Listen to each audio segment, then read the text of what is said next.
Hey guys, Dave's Tabletop Wargaming here. Got a piece of terrain, already started. Got some concrete, some rubble, like a little part of a destroyed building, some city terrain. Already got it primed, already started with a little bit of color on the concrete elements, but we're going to do some dry brushing. So we've got a dark gray, the concrete, and I'm going to start adding some color. So dry brushing, you want to get some paint on your brush and then just take it off. If you're doing a mini, you want to take it all the way down to where you can like not even see it, but because this is terrain and some heavier elements, you're going to leave a little bit more. So, and you just go and you run your brush over it, lightly skim it. And it's usually going to just bring out the highlights, but this is going to be heavier brushing because we actually want to add quite a bit of color to this. So you can see if you go over lightly, you're going to just pick up some of these colors. But if you go a little bit heavier, you can get down in the cracks. And this is not a dry brushing brush. This is really just an older brush. I cut it off a little bit. So it's pretty stiff, pretty big.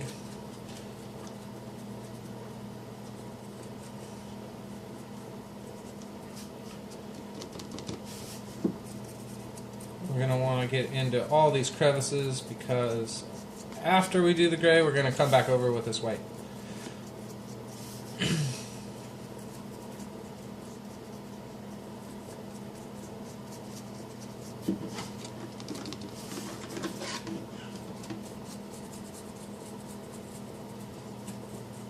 This brown color is a primer I use. It's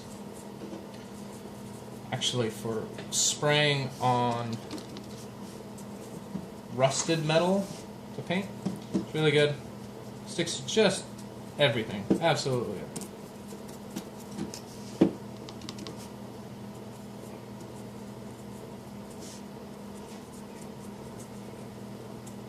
And on this model, you can see the difference between dense styrofoam and not dense styrofoam. And what happens when you don't properly seal it? Usually you'll seal with a watered down PVA. That's Elmer's white glue. PVA. This is the non-dense styrofoam, just like your packaging styrofoam. What happens is spray paint, spray primer will eat it, melt it away.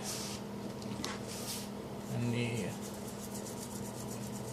dense styrofoam, like your insulation boards, work much better for this because they don't shrink as much, nearly as much. Now I'm not really watering down my paint on this because I want a nice thick coat. I want to be able to get it down into these cracks. To get way down into these cracks, I'm probably going to water it down a bit, but on these surfaces, these larger surfaces, I'm just going to go full paint. It's not a model. There's not the detail that you got to worry about filling in. You really got to worry about caking up your paint.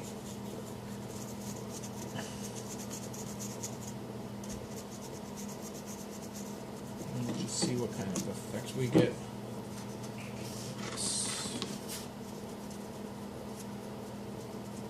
Quick brushes. Nothing else is really painted, so we're going to go all the way down to the ground. Not really worried about it. I'm not entirely sure what color I want the ground to be. It might be the same kind of color. Go into some old pictures of blasted ruins from like World War II. All those cities are just gray. Everything's gray. It's gray or white or black. Even in the color photos. And that's kind of what war zones just look like. They're all burnt and they're all ground into rubble. And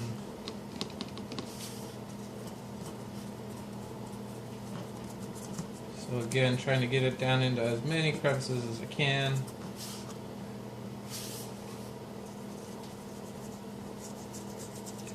I'm just going to keep rolling. You can see I used a hot glue gun to secure these pieces to the base. And you can see a little, like right here, right in here, strings from the hot glue. It's definitely something to consider and pay attention to when you're working with your gun for the first time. It's a lot easier to catch them right when they're hot than try and go back. And unless you're doing a spider web, it can be very annoying. But hey, yeah, you could say there's some large alien spiders roaming around. They're going to eat your guys. But I'm going to use this for Warhammer 40K. And this will be just a piece of area terrain. I'm going to make sure you get all your sides nice and covered.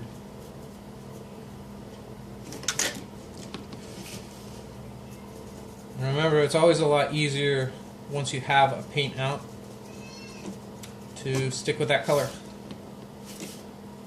Whether you're doing a squad of models or you're doing terrain, you want to do all your colors all at once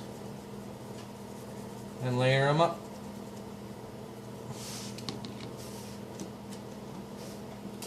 So you can see I'm having a little bit of trouble getting into some of these recesses on this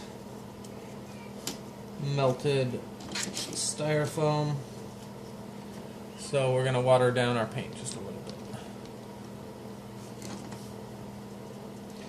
And help it flow down into those cracks. Don't really want to go over the areas that you've gone over before, because the thinned out paint will thin it out over your surfaces and the color underneath might bleed through.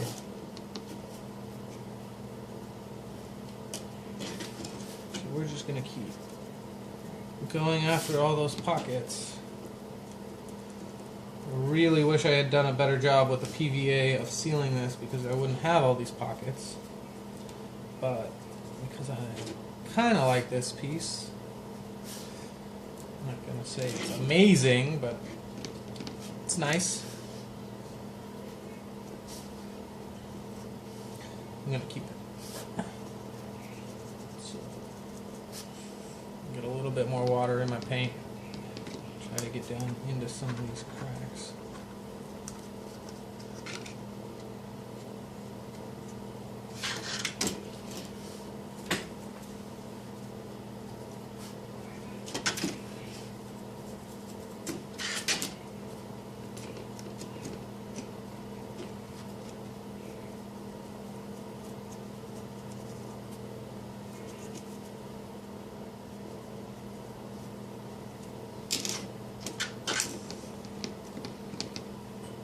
More water.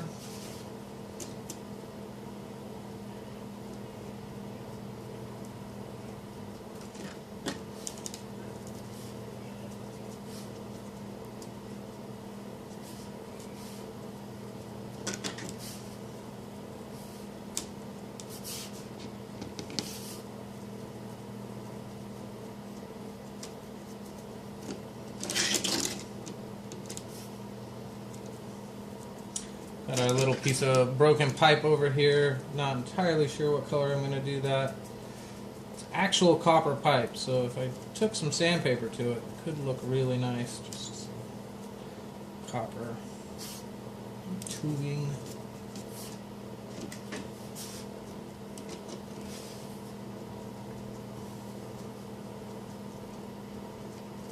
Getting a little bit of paint on these broken boards over here.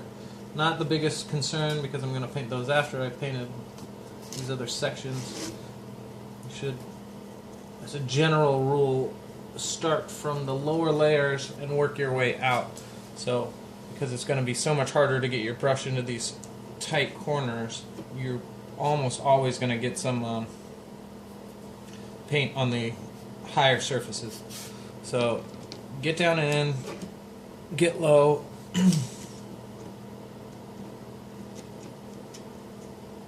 Get your paint on there.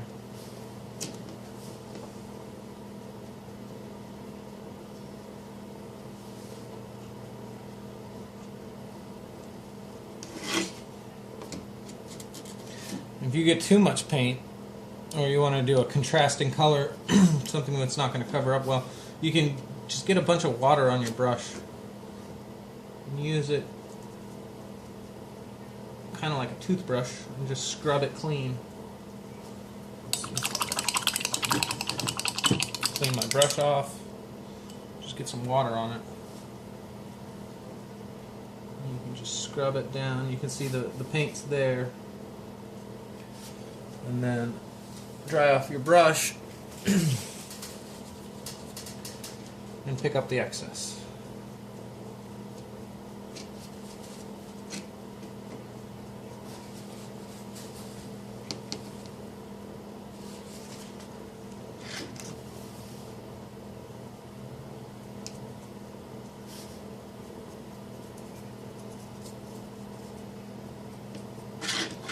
Looks pretty good on that.